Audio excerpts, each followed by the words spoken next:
say, seeing you have biscuits? What? No way. Really? Hi. Welcome back to the channel. So I'm going to share a little bit something that goes back to ye oldie days of what I used to post on the old channel, which was DIY. So you biscuits know that when I moved in here a little bit over a year ago, there was so much stuff that needed updating, and as it turns out, just actual fixing. It's been one thing after another.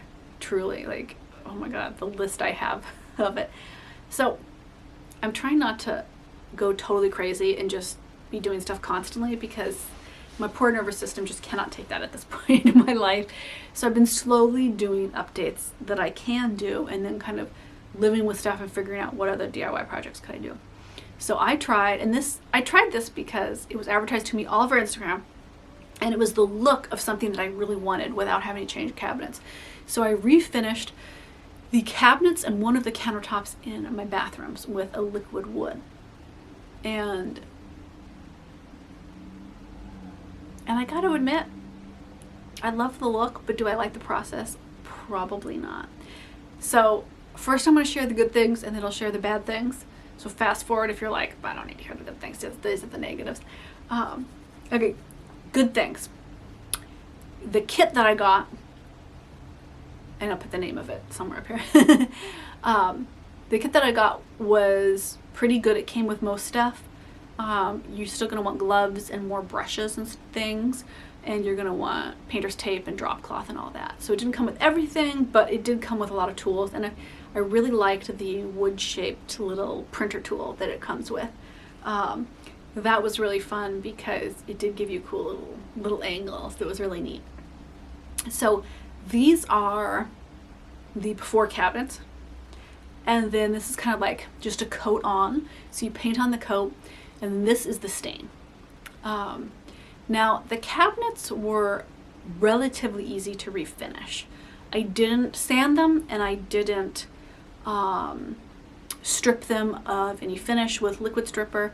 I just painted over them. In fact, because I'm not even sure if I'm keeping these cabinets long term, I didn't even take them off their hinges. I just opened the doors up, painted, let things dry for a day, repainted the other sides where I had to close them.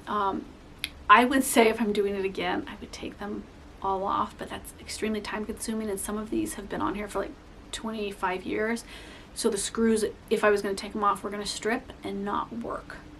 So that's kind of why I made the decision I made. It's not the best way to get an even finish, but it worked for these old cabinets that were an old solid oak, so kind of difficult for me to find the different pieces, and it's a specialty cut that the builder had put in here. So I couldn't just go out and like get a replacement part, right? I had to just work with what I had and not break anything, which was really important. Oh my. So I wouldn't necessarily recommend that as like the best way to do the cabinets. I just took this as a quick interim thing because I'm really unsure of what we're doing, and I was in an emotional place where I wanted like a soothing Nordic wood vibe, and I just didn't want to spend a lot of money. And so I tried this out, and I think it actually looks really beautiful. I also bought the countertop kit, which is a separate kit, so it's got a different sealant on it that's a little sturdier and stronger. And I did the countertop as well. So the countertop was just an old laminate, you know, the wood edged one, like 30-year-old thing, right? Pretty much everything in this house is just original 25, 30-year-old things. And it's just taking a lot of replacing and fixing up to do it slowly, and because of budget, I'm just having to DIY it. So you biscuits are gonna come along this year and see more of our crazy projects, because there's just stuff that I want to change and things that like have just needed updating. And I will share more horror stories in that in a different video. But I think it looks really beautiful, and when I walk in, it looks so different.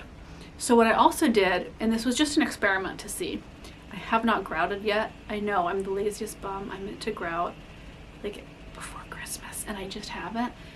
But it's not a heavily used area, so I'm okay with that. I also actually over tiled the old backsplash. So I got some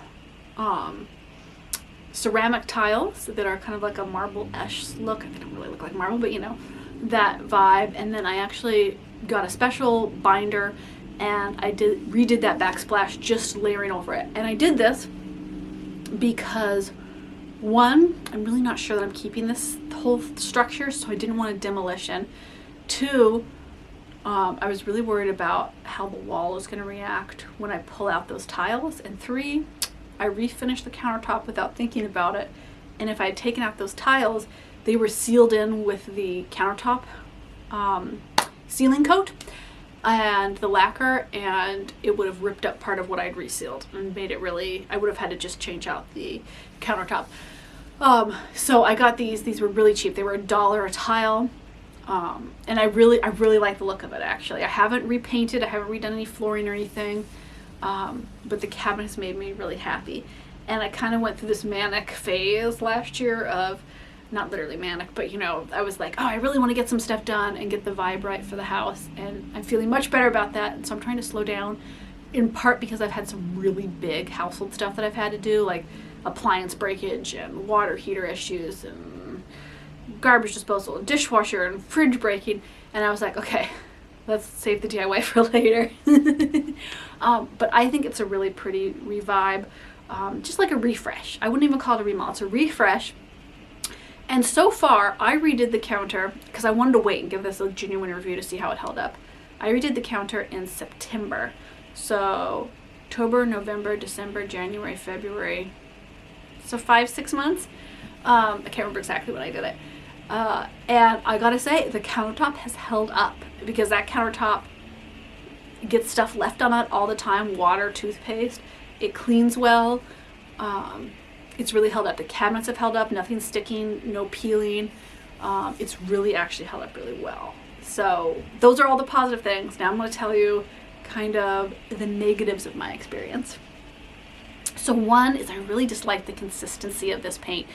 You had to stir it in little tiny pots because it was super separated, and they didn't give you a big enough container or anything to stir it with, and it gets everywhere. They give you a really small amount for the price. I think you can absolutely do this with beige paint and a stain and some stencils, and you'd be fine. This felt, I would say, exorbitantly more expensive than it should have been. In no way, in my opinion, did it meet the standard I would have for something that's this expensive of a wood kit. I really had high expectations that its finish would look wood-like and beautiful for its price point, and it does not. It just looks like a faux finish material. So it's absolutely, I would not recommend this product. I would recommend maybe this technique with more basic products that are, you know, a tenth of the price. But I wanted to try it because it really did look very promising. I think if you want to go with the blonde Scandi wood look, you absolutely can. And I'll probably try doing it from a DIY basic non-kit. Like, I'll just go to the hardware store and I'll get some paint and some stains, and I'll probably show you that sometime this year because I need to refinish a table I refinished during lockdown that just came out wrong because I was learning, and I'm just going to refinish it this year. It's just a little small table, but it stares at me because it sits in my living room all the time, and I want to finish that up. The wood grain was incredibly difficult to use on the cabinets. If you have anything with the shaker style cabinets or an edge or a lip, it was impossible. There's just points where it just didn't meet up. The stain was extremely difficult to get to use. I had to do about 7 coats on the counter, and I think I did 3 or 4 coats on the cabinets. There's a lot easier like gel stains to use than this liquid stain that they give that would give you the same effect. So I thought it was very overpriced, not to a quality for the price that they were offering, and difficult to use materials. All the paints had separated. The wood stencil, they don't have wood stencils, but like the wood stamp tool, great concept, I love it, incredibly difficult to actually use unless it's like a flat surface tabletop, then it would work, but not table legs or cabinets. Doing the wood stamp on the countertop was hellish. Took forever, it never came out right. And there's no way you could if you were trying to do that on the edge of counter around tiles and sinks and things. So I thought it was extremely difficult. In fact, that's why I didn't do the counter in my downstairs bathroom. I'm probably just going to save up and get like a remnant stone from a stone yard that's like somebody's extra piece, because it's just one size there. And I'm hoping to get that for like under $200 sometime this year. But then I have to take out all the sinks and put them back in. So it's just about having the time and saving up my my DIY pocket money. Not that that's pocket money, but like my DIY allotment of what I try to save every month, so I can get little projects done around the house. Because pretty much every month that I've lived here, there's been something that I've had to do, and it's been more work than I thought it would be going into doing these DIY projects. But I really like the refinished cabinets. If you biscuits have been following around my old channel, which is still up, the Rose Kelly channel, I just don't post there much anymore. You saw the DIYs that I did in my old condo, where I did the marble contact countertop. I tried that trend. I painted all the cabinets white. In fact, somewhere I might have video of from this last year. I went back in and painted some chalkboard cabinets. I'll see if I filmed them. I'm not sure if I did. But I think it's super fun and rewarding to refinish cabinets, and it's such a quick, easy way to do it. You have to pick good paint. So you need an enamel paint, or you need a paint that is going to adhere properly and then be sealed, so that it's not staining, it's not peeling, it's not picking up weird water stains. Food stains are going to wipe off, so really invest in the right paint if you're going to refinish cabinets. But it's absolutely, like, I'm a terrible DIYer, right? I do not come in and be like, I can do all the DIY projects. If I can do it, truly anyone can refinish anything that's a cabinet, because I've done some ridiculous refinish projects and they've come out somehow. I really liked redoing these cabinets because it was a really nice way to refresh both bathrooms. I tried to get remodel quotes for the bathrooms to like update stuff, right? Like not tear everything out necessarily. And it was insane. I think I got quoted between like 17,000 and 28,000. These are small, modest bathrooms with small fixtures. That didn't even include fixtures. That was just like the labor. And so I went, you know what? I'm going to refresh and work on it that way, because that is, oh, biscuits, I just have to check. Somebody's knocking. That is an insane quote. And I feel like a lot of us are getting these ridiculous quotes right now for any kind of home renovation. So I've been refreshing to make it prettier, just for my aesthetic. And then this year I'm going to work on some bigger DIYs to try and make it more functional, because right now it's neither bathroom functions properly for, you know, families, bath time and shower time and actually getting kids' hair shampooed. I changed out all the shower heads when I moved in because none of them worked and they all like sprayed everywhere. But I think I'm going to put some more effort into that, and some of this stuff is just so old that it really does need to get torn out. So you might see me attempt a full bathroom renovation, but I can't do that by myself, so I have to wait and see how that goes.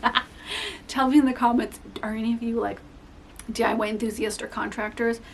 How would you redo these bathrooms on a budget when stuff's really falling apart and like actually needs to be taken out and changed? So cosmetic stuff, like the cabinets aren't falling apart, so they can stay, but everything else is like really falling apart more than I realized. And how do you do that on a budget? That's what we're going to find out together, biscuits, this year. I am certain I will share some of my DIYs over on Patreon as well.